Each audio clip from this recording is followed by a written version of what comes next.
Kebakaran hebat melanda kawasan padat penduduk di Kemayoran, Jakarta Pusat.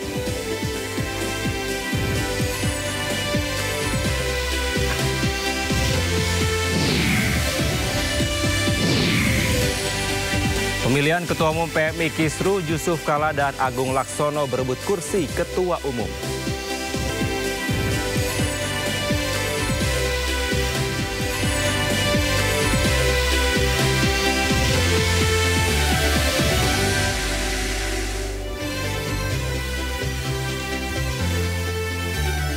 Halo, selamat sore pemirsa. Pemilihan Ketua Umum Palang Merah Indonesia atau PMI periode 2024-2029 hadirkan kisruh di internal organisasi. Wakil Presiden ke-10 dan ke-12 Republik Indonesia Yusuf Kala berebut kursi Ketua PMI dengan politikus senior Golkar Agung Laksono. Bersama saya, Kevin Pakan. Anda menyaksikan Sindo Sore selengkapnya. Kita awal informasi pertama, pemirsa. Kebakaran hebat melanda kawasan padat penduduk di Kemayoran, Jakarta Pusat. 116 petugas pemadam kebakaran dikerahkan. Seperti inilah rekaman video amatir yang memperlihatkan detik-detik pemukiman padat penduduk di kawasan Kemayoran luluh lantah di lahap si jago merah. Api dengan cepat menjalar di pemukiman padat penduduk yang dipadati oleh bangunan mudah terbakar. Kejadian tersebut terjadi pada Senin siang dan petugas pemadam kebakaran langsung kerahkan 29 unit mobil pemadam kebakaran dan 116 personel diturunkan untuk menjinakkan api. Akibat dari kebakaran ini tercatat sudah ada 2 korban jiwa. Rumahnya dempet-dempet jadi gampang. Pemirsa, seperti apa situasi terkini pasca kebakaran di Kemayoran? Kita telah terhubung dengan rekan Hamzah Hasibuan. Selamat sore Hamzah, apakah masih terlihat api di sana? Ya, Kevin dan juga pemirsa, kebakaran yang terjadi di Kelurahan Kebon Kosong, Kemayoran, Jakarta Pusat saat ini sudah memasuki tahap pendinginan.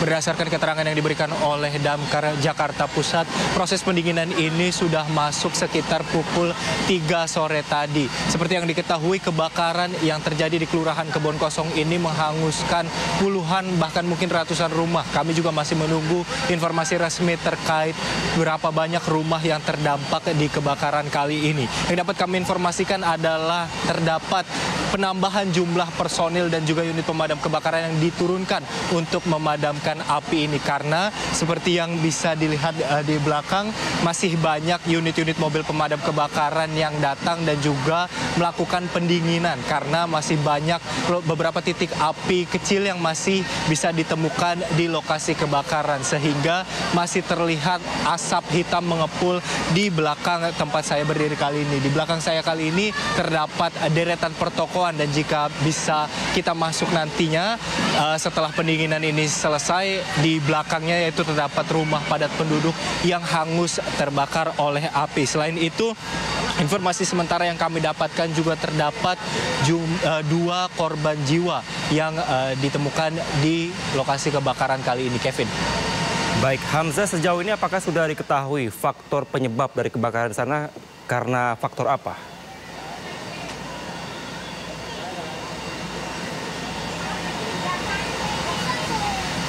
Hamzah.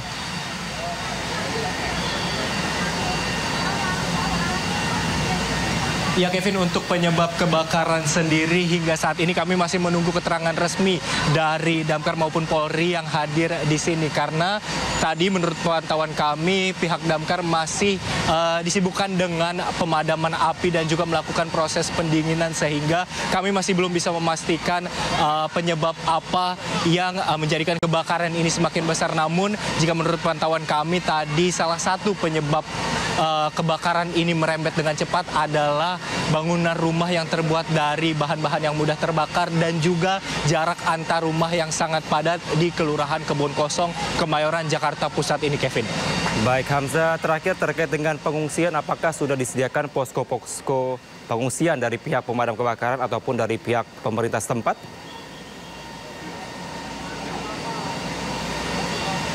Ya, Kevin dan juga pemirsa, dapat kami informasikan terkait tempat pengungsian. Tadi juga kami sudah mencoba bertanya ke beberapa warga yang ada di sini bahwa terdapat salah satu tempat pengungsian yang disediakan, yaitu berupa pengungsian sementara di salah satu masjid yang berada di area tidak jauh dari TKP kebakaran.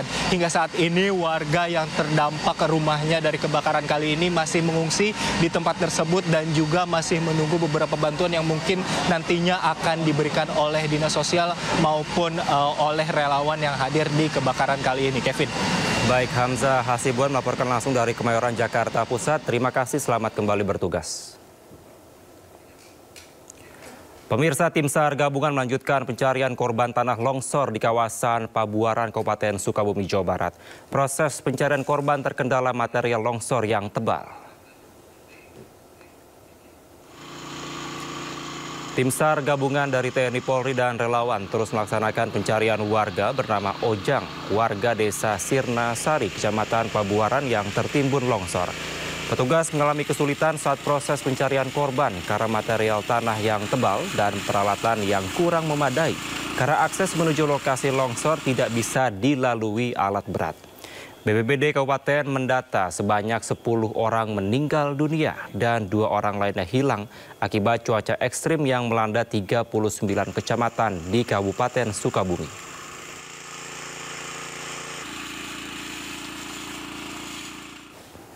Pemirsa, Menteri Koordinator Bidang Pembangunan Manusia dan Kebudayaan atau PMK, Pratikno, menggelar rapat koordinasi mengantisipasi bencana banjir di wilayah Jabodetabek. Hal tersebut mengingat curah hujan yang terus meningkat hingga awal 2025. Pratikno menjelaskan hal pertama yang dilakukan pemerintah adalah memodifikasi cuaca di wilayah Jabodetabek. Modifikasi cuaca tidak dapat menggantikan hujan, tetapi dapat mengurangi curah hujan yang turun. Selanjutnya, Pratikno meminta setiap infrastruktur yang ada bisa dioptimalkan untuk menghadapi curah hujan. Bencana banjir bisa diminimalisir semaksimal mungkin. Pertama, akan dilanjutkan terus modifikasi cuaca, baik yang dilakukan oleh BNPB bersama dengan BMKG maupun juga oleh pemerintah provinsi, terutama oleh Pemprov DKI. Jadi modifikasi ini akan mengurangi curah hujan yang berlebihan, tidak bisa meniadakan, tidak mungkin, tapi mengurangi, dan itu mengurangi beban terhadap infrastruktur air yang ada di wilayah Jabodetabek. Itu yang pertama. Yang kedua, infrastruktur yang sudah ada dioptimalkan. Sementara itu, pemerintah Provinsi Jakarta melakukan rekayasa cuaca untuk mengantisipasi potensi hujan ekstrim di Jakarta. Pemprov menganggarkan 4 miliar rupiah untuk operasi modifikasi cuaca atau OMC di wilayah Jakarta. Modifikasi cuaca dilakukan dengan menabur awan menggunakan 3.200 kg bahan semai berbasis garam atau NaCl. Selain untuk mempercepat proses pengendapan, penaburan dilakukan untuk mengurangi intensitas hujan sebelum masuk ke kawasan urban. Hasilnya menunjukkan penurunan intensitas hujan di beberapa wilayah yang berpotensi mengalami curah hujan tinggi, termasuk Jakarta selama 3 hari terakhir. Sementara BMKG memprediksi potensi hujan intensitas ringan hingga lebat akan terjadi di wilayah Jakarta, Bogor, Depok, Tangerang, Bekasi selama 1 pekan ke depan. PJ Gubernur Jakarta Teguh Setiabudi juga menegaskan akan melakukan rekayasa cuaca lanjutan demi mengantisipasi cuaca ekstrim, terutama di musim menjelang Natal dan Tahun Baru. Anggaran yang tersedia di BPBD saat ini kurang lebih sekitar 4 miliar. Nah, ini nanti pastinya kita akan optimalkan sesuai dengan kebutuhan.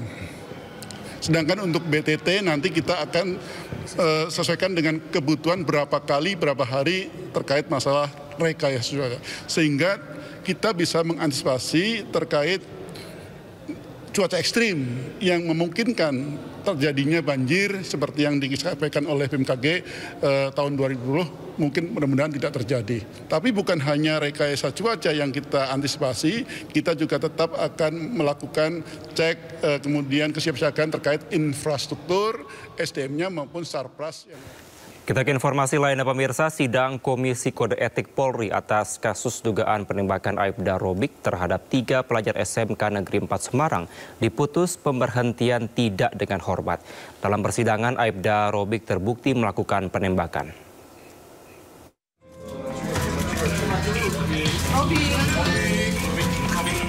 Sejumlah pihak termasuk keluarga dan kuasa hukum almarhum GRO dihadirkan dalam sidang Komisi Kode Etik Polri atau KKEP Aibda Robik Zainuddin yang diduga melakukan penembakan terhadap 3 pelajar SMK Negeri 4 Semarang. Sidang yang berlangsung selama 9 jam dipimpin oleh AKBP Edi Sulistyo, Pamen Direktorat Reserse Narkoba Polda Jawa Tengah, memutus Aibda Robik dipecat sebagai anggota Polri. Aibda Robik terbukti melakukan penembakan kepada ketiga korban. Dan putusannya adalah Aibda R selaku terduga pelanggar ini mendapat putusan PTDH, yaitu pemberhentian tidak dengan hormat. Yang bersangkutan ini yaitu melakukan perbuatan tercela, yaitu perbuatan melakukan penembakan terhadap sekelompok orang yang lewat atau kelompok anak yang sedang menggunakan sepeda motor. Kemudian untuk saat ini yang bersangkutan sudah mendapat putusan dari sidang tersebut. Kalau orang ketemu yang meninggal, yang membunuh anak saya itu wajar kalau saya marah sekali ya. Apakah ada permintaan maaf dari Aibda Robik saat bertemu? Tidak ada sama sekali. Dia tidak mau tidak ada ngomong sama sekali. Pak Andi tanggapannya keputusan puas mas dengan pemberhentian tidak hormat yang dilakukan pada tersangka. Saya sangat senang. Usai diputus PTDH, Aibda Robik akan mengajukan banding. Meski demikian, keluarga korban berharap banding yang diajukan akan ditolak. Dari Semarang, Jawa Tengah, Kristadi, Ayus melaporkan. Pemirsa, kasus penembakan terhadap pelajar SMK Negeri 4 Semarang yang memakan korban bernama Gama Rizkinata Oktavandi menyita perhatian publik hingga DPR. DPR sebelumnya bahkan sempat mendesak polisi untuk mengusut tuntas kasus tersebut dan menyelesaikannya secara pidana. Penembakan yang diduga dilakukan anggota Satres Narkoba Polrestabes Semarang bernama Aibda Robik Zainuddin pada 24 November lalu turut menjadi atensi DPR RI. Selasa 3 Desember 2024, Komisi 3 DPR RI menggelar rapat dengar pendapat bersama Polrestabes Semarang dan Polda Jawa Tengah terkait kasus ini. Dalam rapat ditampilkan video-video bukti dan CCTV pada saat penembakan di lokasi kejadian.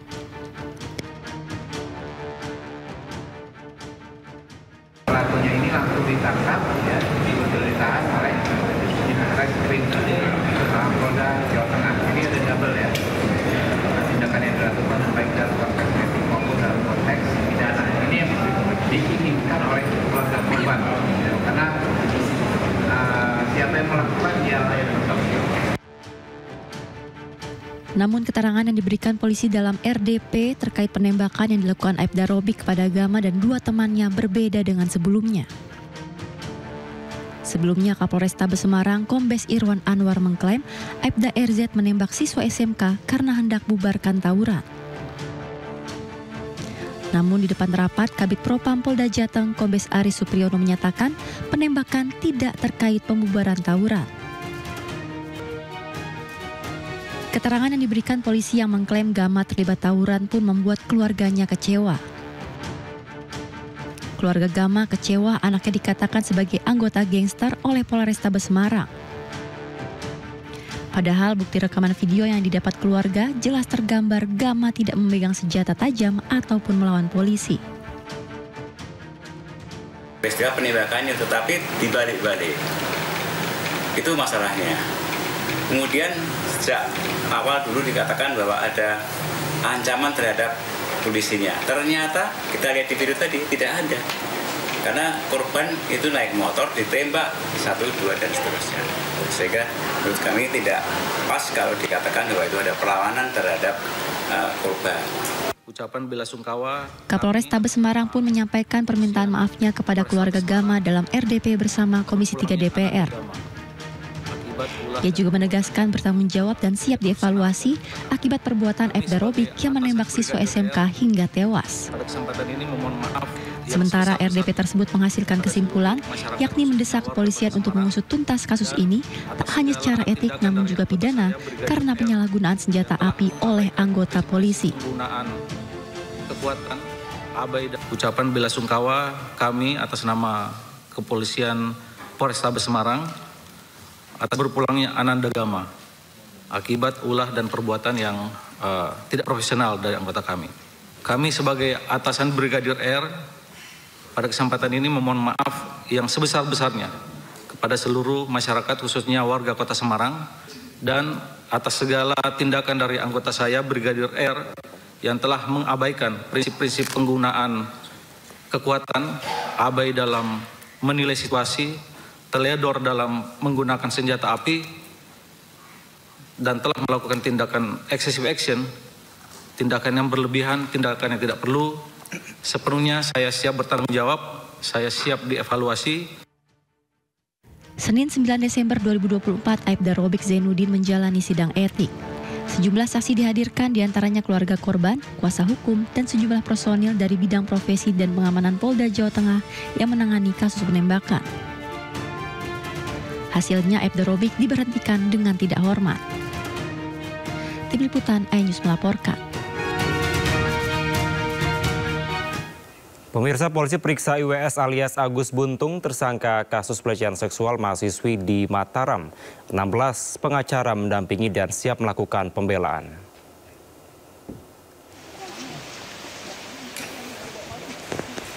Didampingi ibu kandungnya, Agus datang untuk diperiksa penyidik Subdit 4 PPA Ditkrimum Polda NTB. 16 pengacara turut mendampingi dan siap memberikan pembelaan kepada Agus. Rencananya hari ini Polda NTB juga akan menggelar rekonstruksi pelecehan seksual dalam rangka melengkapi berkas perkara ke Kejaksaan. Hingga saat ini sudah ada 15 korban yang melapor ke Komisi Disabilitas Daerah atau KDD NTB. Berapa jam diperiksa? Ya dari jam 10 ya. Ya jadi udah sampai jam. Mana ada kendala teknis listriknya padam. Ya. Setelah ini apa agendanya besok, Pak? Masih kelanjutan pemeriksaan. Kemudian ada agenda rekonstruksi yang kami dapat informasi di Jaksa. Dari penyidik baru. Kapan tuh? Besok. Besok jam 8. Ada berapa pengacara yang sejauh ini kami satu tim itu sekitar 16.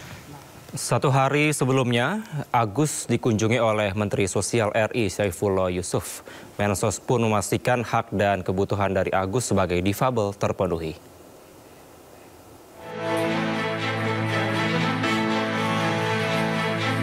Menteri Sosial RI Saifullah Yusuf menyambangi Mapolda Nusa Tenggara Barat untuk menemui penyandang disabilitas tunadaksa berinisial IWAS alias Agus yang ditetapkan sebagai tersangka kasus dugaan pelecehan seksual di Mataram. Didampingi Kapolda NTB, Mensos mengaku kedatangannya untuk menyapa tersangka Agus dan berdialog dengan kuasa hukumnya perihal kasus yang menjeratnya. Mensos juga memastikan segala hak dan kebutuhan Agus sebagai seorang penyandang disabilitas tetap terpenuhi.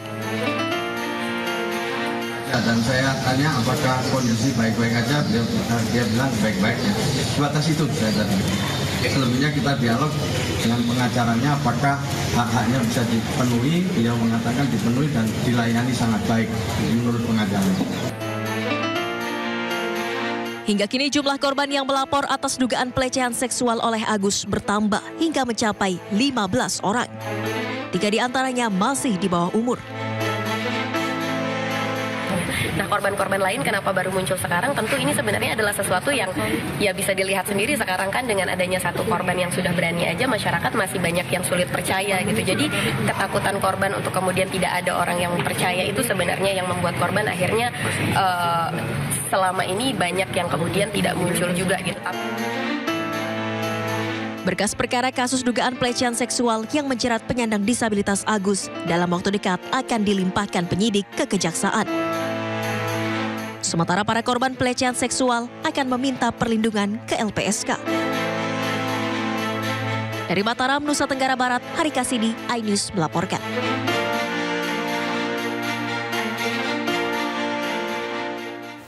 Sementara itu pemirsa, polisi membeberkan video cara Agus merayu korban perempuan yang akan dilecehkannya. Video yang diambil oleh salah satu pelapor ini juga menjadi barang bukti yang sudah dikantongi polisi untuk menjerat Agus Buntung. Mantra di tas saya sih, gitu, bawaan dalam dari lahir yang bisa baca seseorang. Saya tahu kamu lagi banyak masalah, saya bilang kamu harus kuat. Video bujuk rayu Agus pada korbannya dirilis oleh polisi. Dalam video berdurasi 3 menit 7 detik ini, korban berada di salah satu taman di wilayah Kota Mataram, lokasi Agus biasa melancarkan aksi menggait para wanita. Dalam video terdengar modus Agus yang terus merayu dan memanipulasi pikiran korbannya dengan dalih memiliki mantra dan kelebihan khusus. Saya tahu kamu lagi banyak masalah, saya bilang kamu harus kuat, kalau enggak kamu akan sukses, percaya sama saya. Siapa nama kamu? Siapa yang enaknya saya panggil? Dipanggil. Jadi, aku mohon sama kamu, kamu harus sukses. Pertemuan ini sudah ditakdirin, bukan hanya kebetulan. Saya tidak mau kamu disakitin lagi. Kamu sayang sama orang tua? Mau tobat kan? Jangan ngikutin teman yang salah. Berjuang, kamu pasti bisa. Sementara itu, polisi sudah mengantongi video berdurasi 3 menit 7 detik ini dan menjadi pelengkap barang bukti yang akan menjerat tersangka Agus. Video ini telah menjalani uji forensik di Dirkrimsus Polda Nusa Tenggara Barat. Jadi perlu saya luruskan bahwa itu adalah video awal mula bagaimana caranya pelaku mendekati korban. Itu direkam video oleh korban. Jadi ada kalimat, kata-kata awal mula seperti apa, mengangkat segala macam. Nah itu akan kita dalami. Hingga saat ini sudah ada 7 dari 15 korban yang sudah melapor secara resmi ke Mapolda NTB. Berkas perkara laporan mahasiswi yang menjadi korban Agus Buntung ini juga telah diserahkan ke Kejaksaan Tinggi Nusa Tenggara Barat. Dari Mataram, Nusa Tenggara Barat, Hari Kasidi, iNews melaporkan. Kita beralih ke kasus lainnya pemirsa. Penyidik Polres Metro Jakarta Selatan melakukan pemeriksaan kepada ibu pelaku pembunuhan keluarga di Lebak Bulus berinisial MAS. Pihak kepolisian menyebutkan sang ibu korban sekaligus saksi kunci kasus pembunuhan yang diduga dilakukan remaja 14 tahun tersebut sudah keluar dari rumah sakit dan dapat dimintai keterangan. Meski sudah dinyatakan sehat, proses pemeriksaan tetap didampingi psikologi. Sementara itu, penyidik belum dapat mengabulkan permintaan tersangka MAS yang disebut ingin menemui sang ibu secara langsung.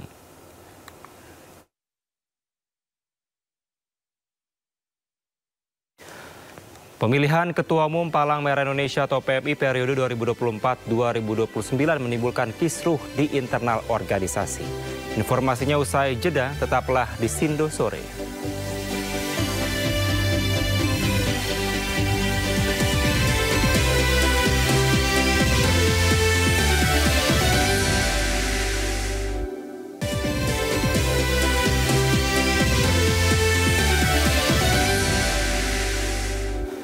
Kembali di Sindo Sore pemirsa, Presiden Prabowo Subianto mengapresiasi mekanisme pengendalian inflasi tahun 2024 yang berhasil menekan inflasi di bawah 3%. Mekanisme pengendalian inflasi tahun 2024 dinilai Presiden Prabowo sebagai inovasi besar dalam tata kelola ekonomi nasional. Presiden menekankan kunci utama pengendalian inflasi di masa depan adalah swasembada pangan dari tingkat nasional hingga daerah. Prabowo juga mengapresiasi langkah beberapa daerah yang sudah menjalankan gerakan tanam serentak dalam meningkatkan ketahanan pangan nasional. Mengakhiri sambutannya dalam rakor pengendalian inflasi tahun 2024, Presiden optimis akan kemampuan Indonesia dalam menghadapi tantangan ekonomi dan global. Saya ucapkan terima kasih ya. Dari dulu kita diajarkan tiap desa harus punya lumbung pangan. Tiap desa. Jadi inilah strategi besar kita.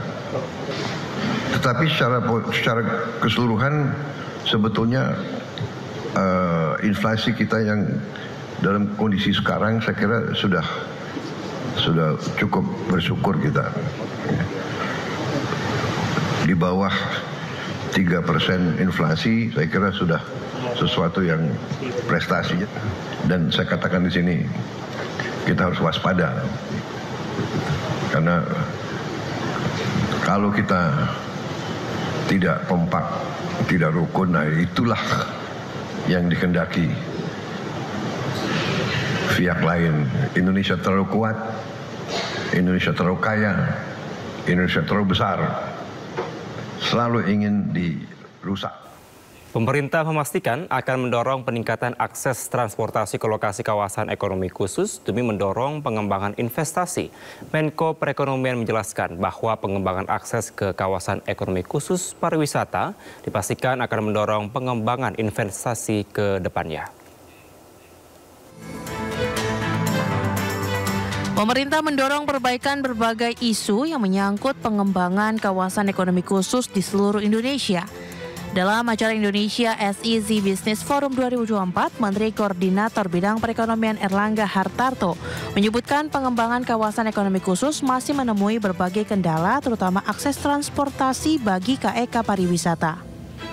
Menko Erlangga menyebut ada beberapa kawasan ekonomi khusus yang membutuhkan perbaikan dari segi akses, seperti di Bangka Belitung yang membutuhkan akses penerbangan regional.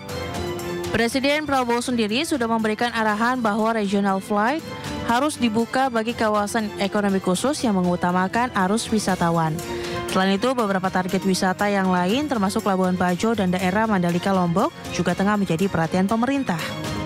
Target wisata yang lain termasuk Labuan Bajo, termasuk juga di daerah Mandalika Lombok. Jadi beberapa akses daripada pesawat internasional untuk bisa langsung masuk, sehingga dengan demikian turisme itu bisa didorong di beberapa kawasan-kawasan pariwisata termasuk KEK. Di sisi lain, Erlangga memastikan bahwa pihak pemerintah terus mengajak investor yang hadir untuk mengembangkan kawasan ekonomi khusus pariwisata tersebut. Tercatat pemerintah telah membangun sekitar 24 KEK yang tersebar di berbagai sektor, termasuk senilai Rp242,5 triliun dengan 151.000 tenaga kerja dan 394 pelaku usaha hingga November 2024.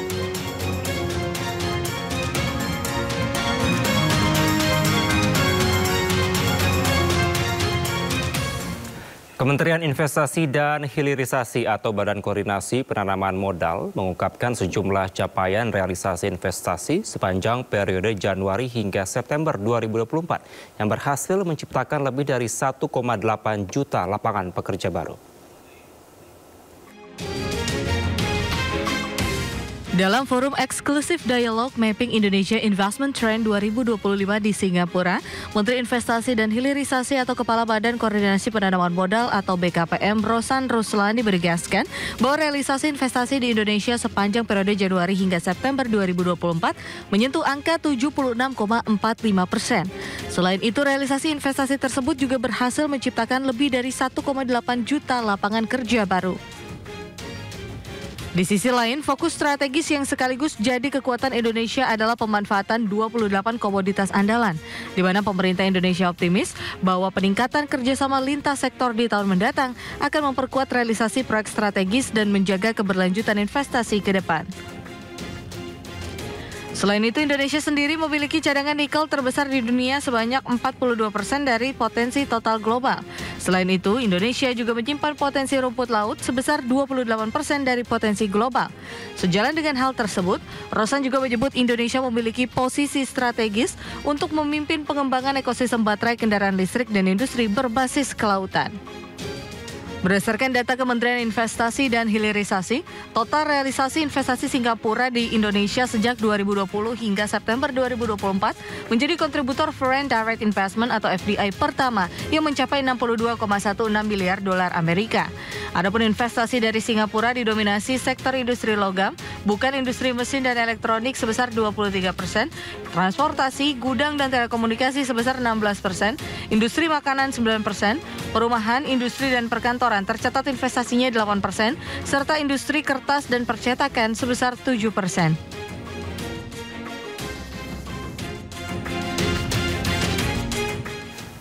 Pemirsa, Ketua Umum Kamar Dagang dan Industri atau Kadin menekankan pentingnya investasi asing untuk menciptakan lapangan kerja di dalam negeri.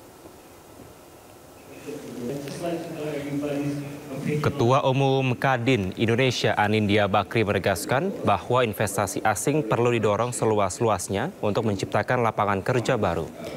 Untuk itu dalam Kadin Indonesia mendorong adanya upaya pemerintah dalam perluasan mitra strategis, perdagangan dan investasi berkelanjutan, di mana dalam hal tersebut juga dapat mendukung pertumbuhan ekonomi 8%. Selain itu, kesepakatan kemitraan strategis juga dapat membangun ekonomi yang lebih kuat dan bekerja sama dalam menanggulangi tantangan global.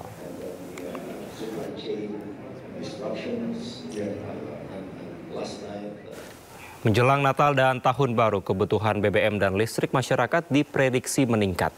Baik Pertamina maupun PLN memastikan ketersediaan pasokan untuk masyarakat aman.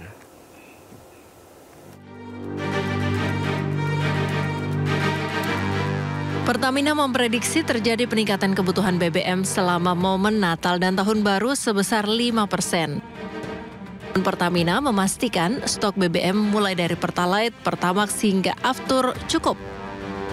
Kami sampaikan aman untuk antisipasi kenaikan demand pada saat libur Nataru ini kurang lebih seperti ini.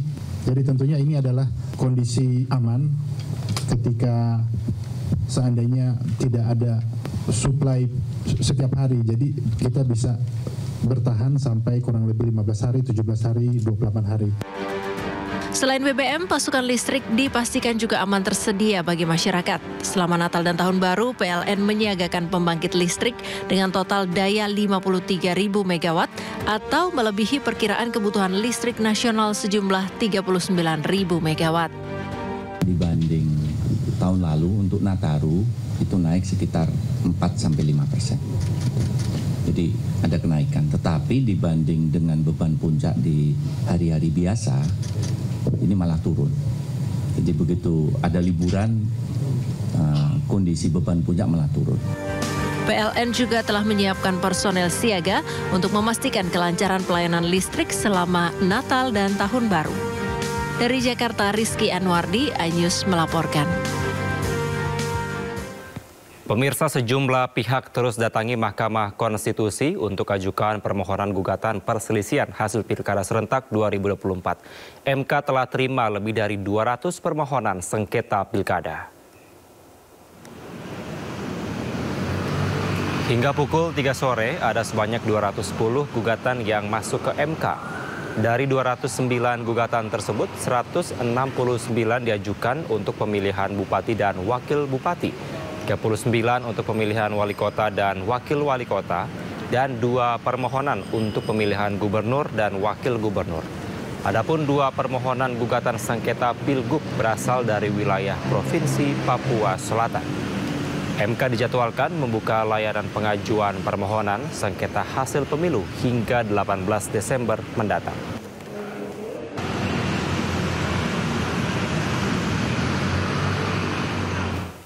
Ke informasi lainnya pemirsa, kapal negara Tanjung Datuk 301 Bakamla RI berhasil menyelamatkan kapal bendera Mongolia MT Nautica Mersing yang hanyut karena rantai jangkar putus dan rusak mesin di perairan Tanjung Berakit.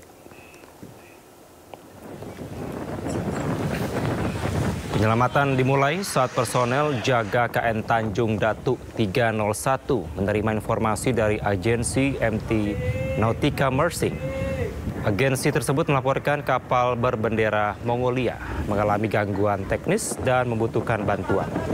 KN Tanjung Datuk 301 pun langsung melakukan pertolongan dengan menggandeng kapal Mongolia menuju area perbaikan mesin. Sebanyak 7 anak buah kapal termasuk nakoda yang ada di kapal Mongolia tersebut berhasil diselamatkan.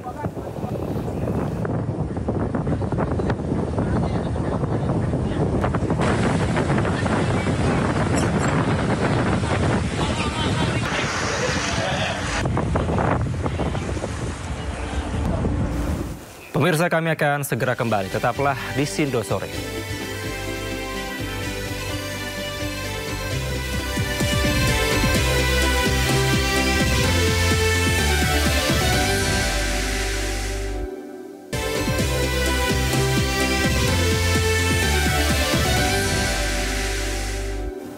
Terima kasih Anda masih di Sindo Sore. Pemirsa, pemilihan Ketua Umum Palang Merah Indonesia atau PMI periode 2024-2029 menimbulkan kisruh di internal organisasi.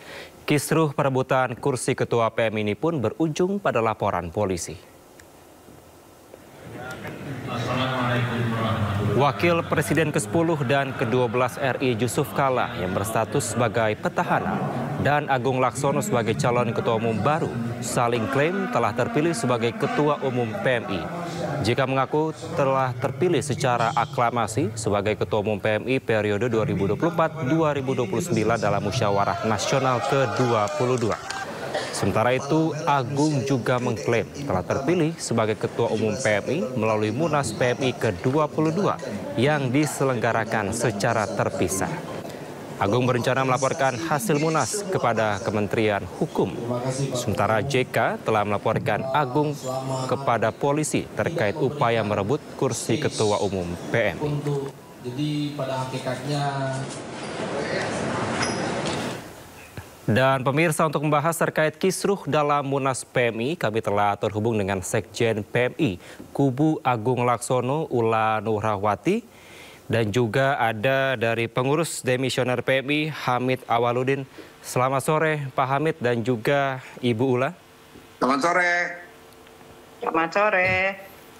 Baik, saya mau ke Pak Hamid terlebih dahulu. Terkait dengan dari Kubu Yusuf Kalla yang telah melaporkan Kubu Agung Laksono kepada polisi terkait dengan hasil Munas PMI ke-22. Sampai dengan saat ini prosesnya seperti apa, Pak? Ya, biarkan, jangan saya komentar itu ya. Biarkanlah proses hukum berjalan. Yang penting kita diskusikan sekarang ini, mengapa ada dua kubu kepemimpinan dalam organisasi PMI. Saya lebih mau fokus itu. Biarkanlah proses hukum berjalan. Oke, baik. Kemudian apa yang menurut Anda mengapa ada dua kubu dari kubu Yusuf Kalla dan juga kubu dari Agung Laksono dan dua-duanya mengklaim telah terpilih sebagai Ketua Umum PMI? Menurut Anda? Ya, sederhana penjelasannya bahwa Munas ke-22 PMI yang diselenggarakan oleh PMI ya di bawah kepemimpinan Yusuf Kalla itu berhasil memilih Pak Yusuf Kalla secara aklamasi. Sementara Agung Laksono yang mencalonkan diri melalui Munas ke-22 ini, instrumen ini, dengan mekanisme yang sama. Tidak bisa lolos menjadi calon karena suaranya kurang. Ya, dalam ADART kita harus di-endorse oleh minimal 20% pemilik suara, ya, dari 500 sekian. Nah, Agung Laksono itu dapat 51.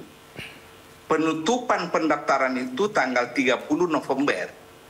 Setelah dibuka hanya 51. Klaimnya Agung Laksono 254. Gitu. Dan di antara 51 ini setelah diverifikasi hanya 36 yang sah. Lebihnya itu tidak. Ada tidak ditandatangan oleh ketua, ada yang stempelnya meragukan, dan sebagainya. Itu masalahnya di situ. Lalu pihak Agung Laksono membuat Munas ya dengan menggunakan nama PMI setelah Pak Yusuf Kalla dinyatakan sebagai calon tunggal malam itu. Di situ pangkal persoalannya di situ. Oke. Tapi menurut Anda? Oke. Ya silakan Pak, lanjutkan Pak. Jadi posisi kami adalah posisi bahwa petahana Pak Yusuf Kalla dipilih secara aklamasi. Oke. Karena tidak ada calon lain, tidak perlu ada pemungutan suara. Calon lain itu Pak Agung tidak di-endorse oleh persyaratan minimal, yakni 20%. Posisinya begitu. Baik, tadi Anda katakan bahwa dari kubu Agung Laksono melaksanakan Munas secara terpisah. Berarti sudah melanggar dari ADART atau tidak sebenarnya kalau menurut Anda Pak Hamid?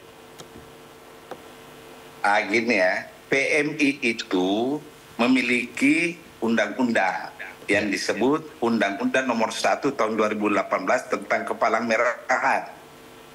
Di situ ada klausul eksplisit dan sangat tegas yang mengatakan PMI itu, lambang dan nama PMI tidak boleh disalahgunakan. Artinya apa? Kalau ada orang yang menggunakan nama PMI dan logo PMI di luar mekanisme PMI, maka itu penyalahgunaan. Oke. Itu undang-undang loh ya. Baik, baik. Jangan salah, undang-undang itu. Baik, saya mau ke Bu Ulah terkait dengan proses pemilihan dari Agung Laksono sebagai Ketua Umum PMI yang dilakukan secara terpisah. Dikatakan dari Pak Hamid tadi bahwa menyalahi undang-undang dari PMI. Tanggapan Anda? Ya, baik. Saya berbicara proses dulu, karena yang saya hadapi ini adalah seorang tokoh kebanggaan saya sebetulnya. Kebanggaan kita semua sebagai masyarakat bangsa Indonesia. Profesor Dr. Hamid Awaludin, kan gitu ya. Jadi saya juga harus hati-hati ngomong, beliau ini ahlinya nih kan gitu. Tapi saya akan membawa kepada posisi saya sebagai salah seorang di antara sekian banyak yang memberikan dukungan kepada Pak Agung Laksono gitu. Karena saya orang berproses, jadi saya ngikut kepada siapa yang berproses juga tentunya kan. Jadi Pak Agung Laksono memajukan diri sebagai salah satu calon Ketua Umum Palang Merah setelah beliau sowan atau menghadap sama Pak Yusuf Kalla, menyatakan bahwa akan ikut berkontestasi. Dan Pak Yusuf Kalla waktu itu menyambut dengan ya persahabatan gitu kan ya. Tidak ada kata sedikit pun dari Pak Yusuf bahwa dia juga mau maju lagi, dan tidak juga melarang, bahkan tidak juga mengatakan ayo gitu.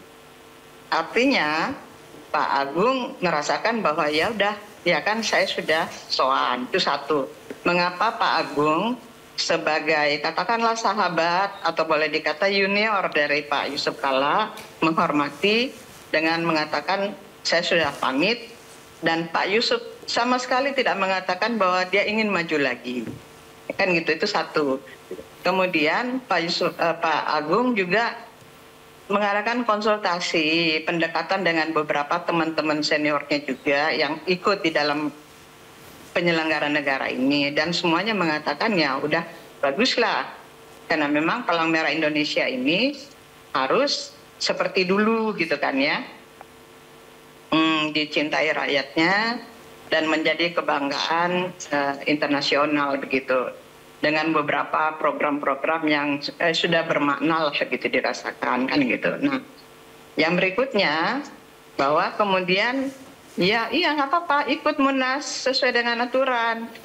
Yang kami pahami adalah apa Munas, apa Kongres, apapun bentuknya, maka hanya dua yang kemudian kita ingin fokuskan.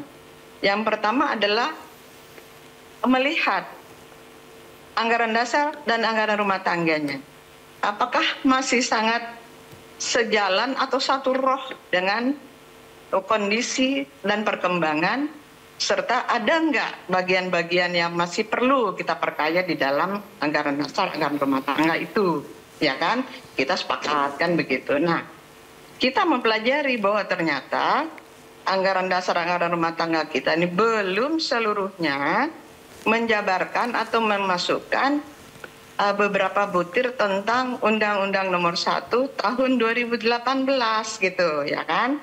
Sehingga kemudian apabila itu kemudian kita sudah bahas di forum tertingginya, maka itulah yang akan menjadi pedoman siapapun yang menjadi pemimpin yang akan datang, termasuk Pak Yusuf Kalla gitu loh, kan?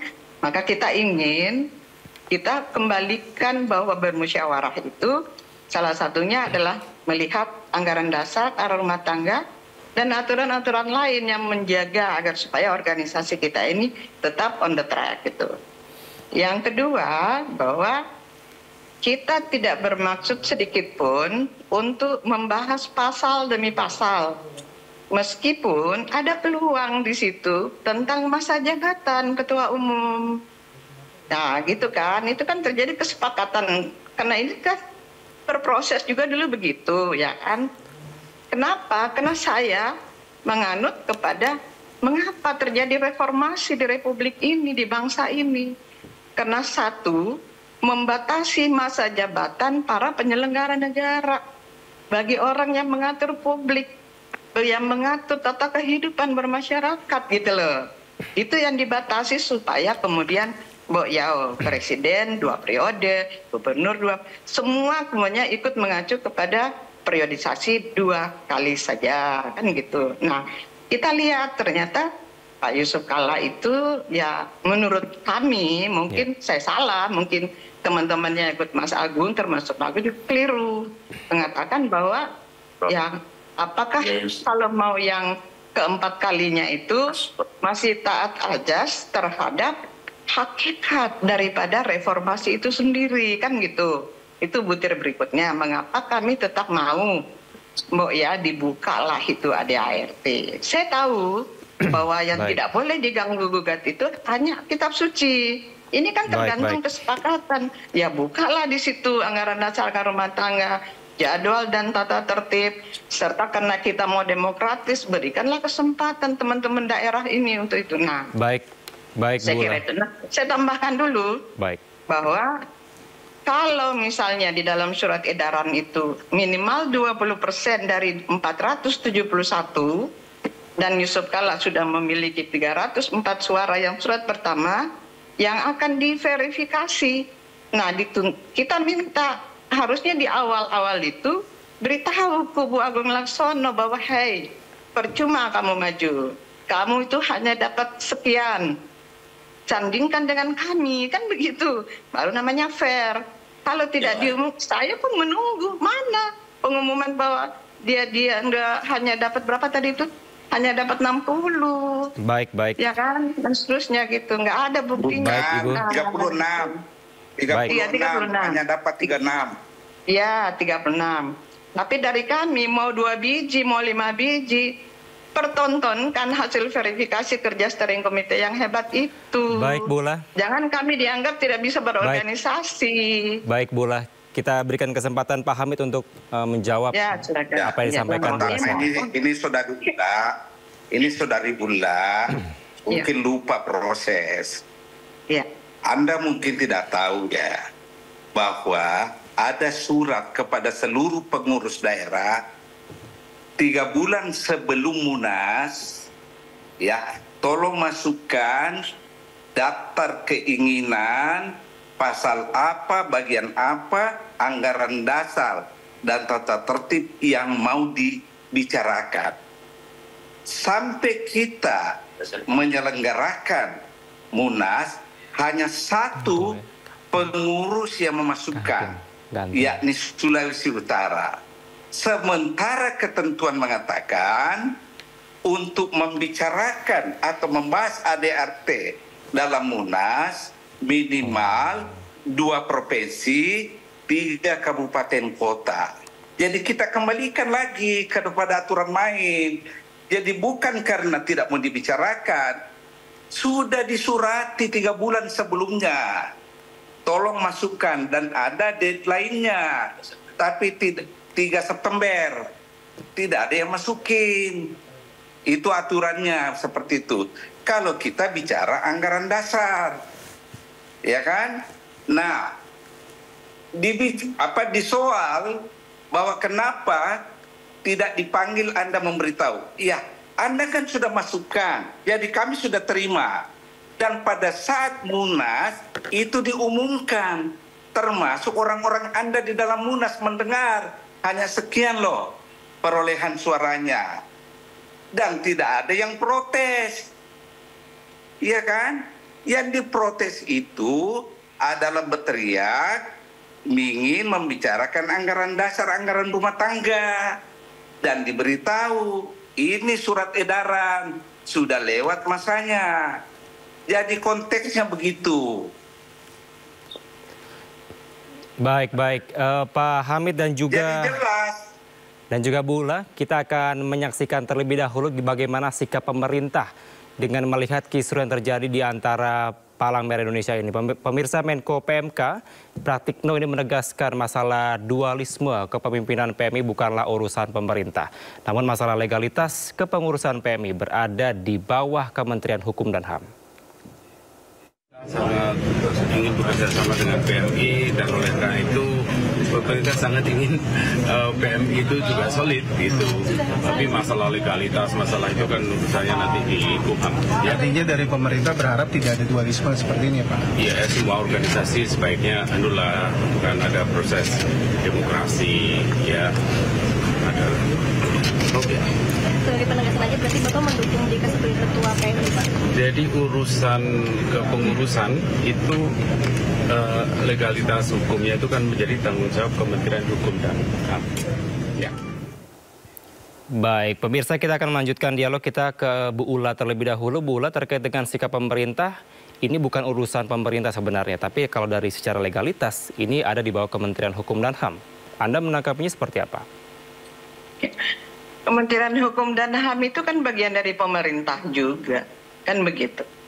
Kita jangan memisahkan ini bidang hukum dan HAM.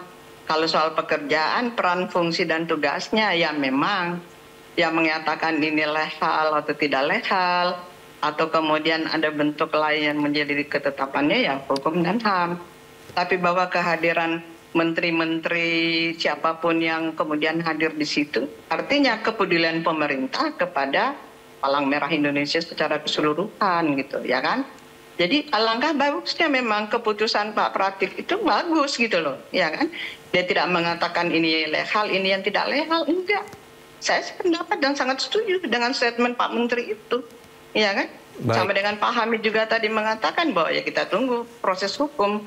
Kita sekarang berbicara tentang apa sih yang terjadi dan kenapa itu terjadi. Nah, tadi sudah dijelaskan bahwa proses 3 bulan sebelumnya dari 470 sekian kabupaten kota provinsi hanya satu yang merespon. Artinya apa? Bagaimana manajemennya? Baik. Masa diacuhin itu suratnya PMI pusat? Saya baru tahu loh detik ini kalau itu terjadi. Baik, saya persilakan ke Pak Hamid. Bagus, baru tahu. Pak Hamid menanggapi tadi ya pernyataan dari pemerintah Pratikno. Saya yakin benar bahwa serahkan aja ke Menteri Hukum, karena Menteri Hukumlah adalah organ negara yang mengurus tentang organisasi sosial kemasyarakatan. Dan saya kira pihak Agung Laksono sudah melaporkan dirinya ke sana bahwa ada organisasi Palang Merah Indonesia dengan logo yang sama yang dipakai oleh beliau. Kita lihat. Baik. Mekanismenya seperti itu. Oke, saya akan ke Bu Ula terkait dengan bagaimana sampai dengan saat ini pihak dari Agung Laksono akan melakukan pelaporan kepada Kementerian Hukum. Namun jangan dijawab terlebih dahulu. Ibu Ula, kita akan jeda sejenak. Pemirsa, tetaplah bersama kami di Sindo Sore. Terima kasih.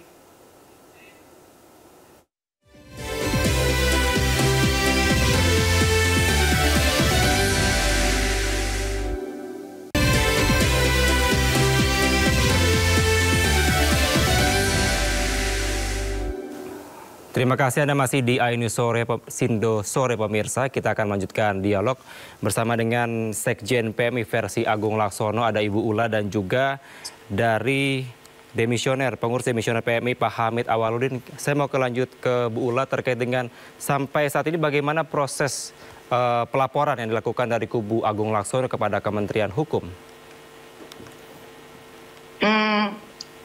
Pertama kami juga punya pembagian tugas ya jadi kemudian yang melapor ke hukum atau polisi atau siapapun yang wajib mendapatkan pelaporan ini, itu setahu saya Pak Agung Laksono sudah setuju kalau kemudian kita juga melaporkan tentang hal yang bisa kita laporkan lah seperti itu ya kan.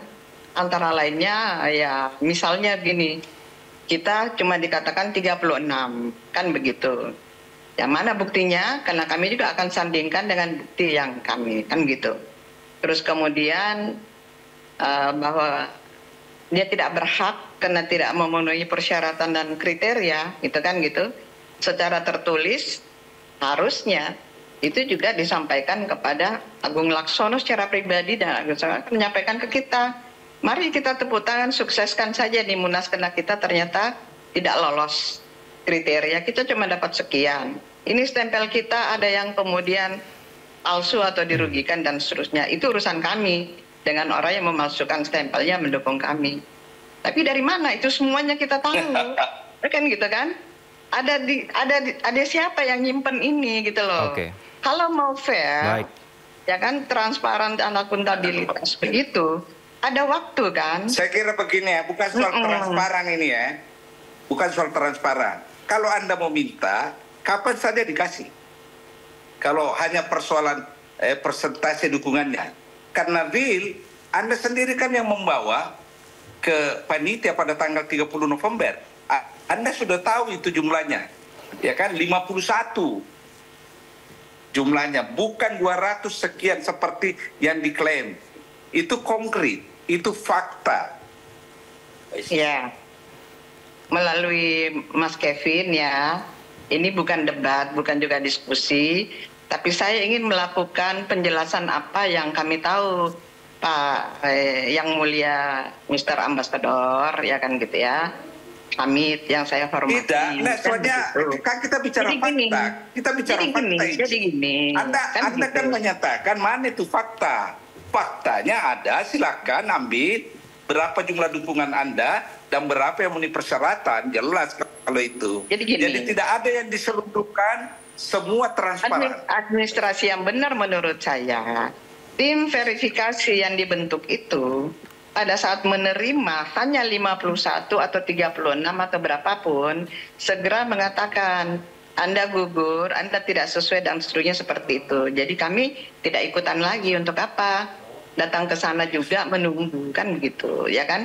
Menggantung tanpa tali nih kita nih nasibnya seperti itu. Karena nggak jadi tahu. Ini argumentasi belakangan ini muncul ini. Argumentasi belakangan ini baru Anda munculkan ini. Anda tahu semua prosedurnya kan dari awal dan Anda ikut. Itu loh. Jelas kok kalau itu. Tidak ada yang tidak transparan. Ya, ini Munas ya memang. Pertanyaannya asumsinya Anda terlampau tinggi, punya dukungan 200 sekian, ya. Begitu tiba-tiba tidak klop dengan kenyataan, berubah ini kan? Oh ini berarti tidak transparan. Kita bicara fakta saja, jangan asumsi. Karena anggapan 250 sekian pendukung itu kan anggapan, tidak faktual. Yang kita bicarakan itu faktual.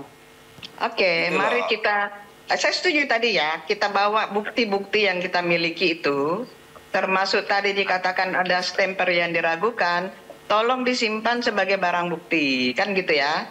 Karena nanti kan bukan kami, bukan Pak Hamid, bukan Hamid, bukan saya juga. Itu nanti ada di Kementerian Hukum dan HAM. Jadi, atau siapapun yang berwenang saya beritahu juga Anda ya, saya beritahu Anda sekarang ya, salah satu masalah dukungan yang tidak komplit itu bukan ketua yang tanda tangan. Itu. Ini saya beritahu ini, bukan ketua yang tanda tangan. Dari sekian itu ada satu. Oke, Kevin, kita lanjut, Kevin. Baik. Pak Hamid, saya ingin... Apa boleh saya... Baik. Ya, Pak Hamid, saya ingin meminta tanggapan Anda. Tadi kan dari pernyataan dari Bula mengatakan bahwa ada poin-poin yang sekiranya dari ADRT ini belum sepenuhnya menjabat atau memenuhi dari peraturan dari Munas. Salah satunya adalah dari batas masa bakti. Bagaimana ya, Pak? Silakan. Ya, saya jelaskan. Ya. Isu ini diangkat oleh delegasi Sulawesi Utara yang menjadi pendukung Pak Agung Laksono. Ya, bahwa ada yang tidak sejalan dengan undang-undang, bahkan tidak pernah dibicarakan, dijawab dengan lugas. Undang-undang itu ya dibuat pada tahun 2018, disahkan ini undang-undang. ADART itu dibuat dan disahkan pada tahun 2020 dalam Munas. Dan yang membicarakan itu seluruh pengurus, seluruh peserta, ya, termasuk Sulawesi Utara waktu itu. Dan semua sudah membicarakan sejalan atau tidak sejalan dengan undang-undang. Semua setuju bahwa sudah sejalan dengan undang-undang, termasuk Sulawesi Utara. Ketika dijelaskan begini, pihak delegasi yang minta membicarakan ini diam.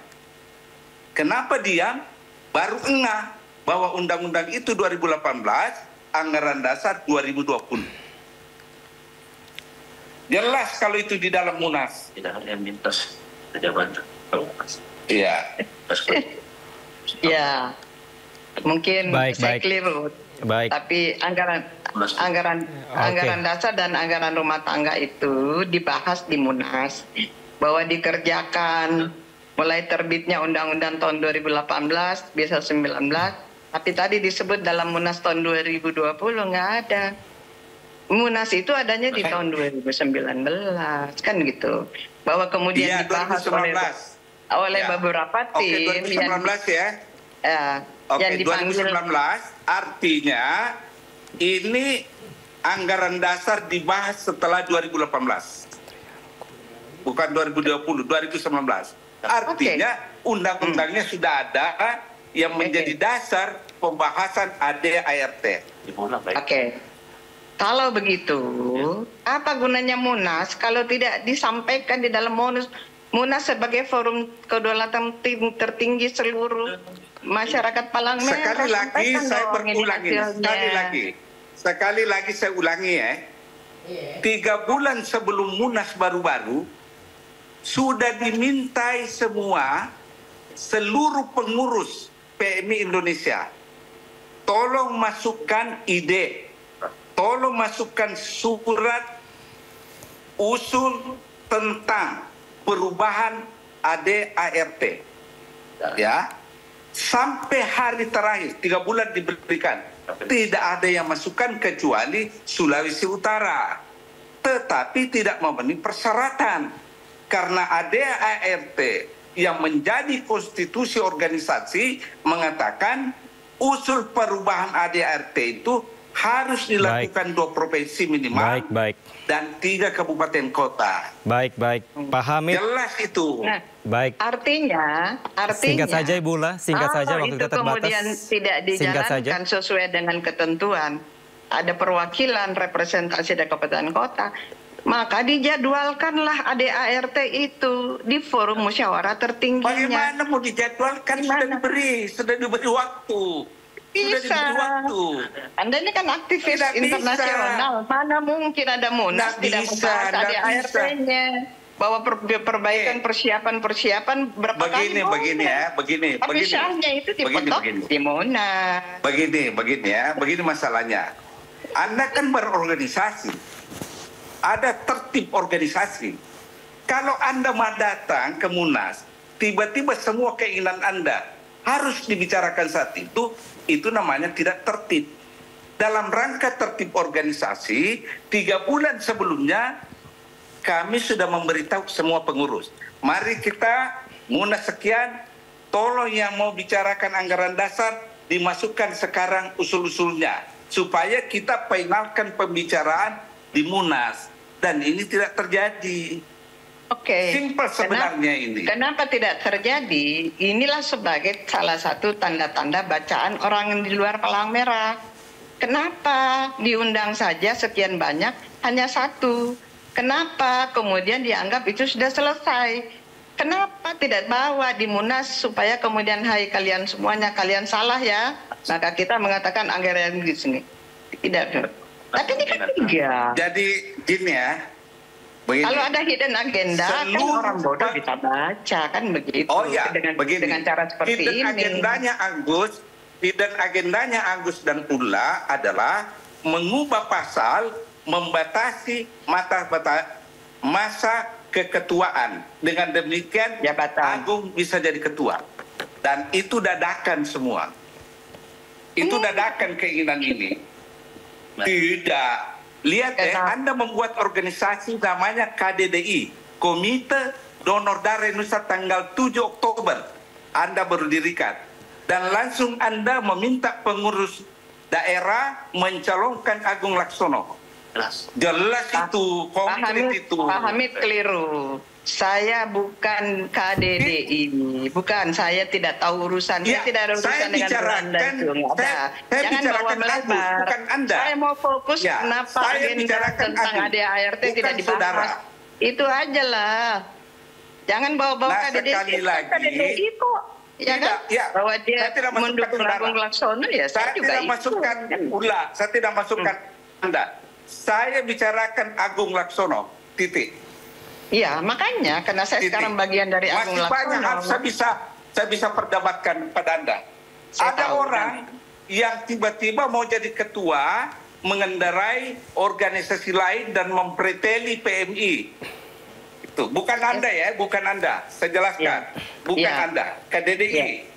Ya, nggak apa-apa kan.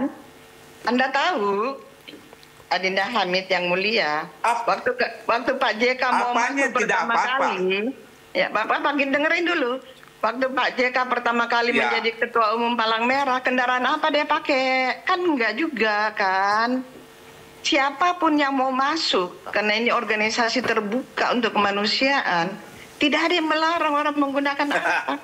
Kan begitu. Kalau orang mau masuk itu yang melarang. Yang penting sesuai dengan syarat dan kriteria, kan begitu. Saya setuju itu ya. Sekarang saya tanya, apakah organisasi KDDI yang dipakai oleh Agung Laksono itu punya kewenangan memanggil semua pengurus Palang Merah seluruh Indonesia? Jangan salah, jangan salah. Membawa stempel. Jangan salah. Baik, Pak Hamid. Bu Ulla, Pak Hamid, Bu Ulla. KDDI itu ada dan hak seluruh Indonesia. Siapa yang mau bergabung? Hal yang sama dengan Fokus Wanda, hal yang sama dengan KDDI, hal sama dengan IDDS. Pak Hamid, Bu Ulla, mohon maaf waktu kita terbatas. Itu adalah ketua-ketuanya juga orang pengurus. Pak Hamid, Bu Ulla. Iya. Anda nggak boleh melarang. Itu Pak Hamid, Bu Ulla, mohon maaf waktu kita terbatas. Masing-masing punya pendapatnya sendiri, Pak Hamid dan juga Bu Ulla. Namun kita akan nantikan prosesnya. Dari kubu Agung Laksono akan melaporkan ke Kementerian Hukum, dari kubu JK akan melaporkan Agung Laksono ke polisi. Kita nantikan bersama dan kita akan kawal bersama kisruh di PM ini. Terima kasih Pak Hamid, Bu Ulla telah bergabung bersama kami di Sindo Sore. Selamat sore. Tidak kisruh. Ya, kita harus sudahi dialog ini. Terima kasih. Yang benar, di jalan yang benar. Amin. Begitu, Pak Yusuf, kalau di jalan yang benar. Terima kasih Bu Ulla. Selamat sore, kita harus menjadi dialog ini. Kita juga benar. Ya, salam sehat selalu. Terima kasih, Kevin. Yuk.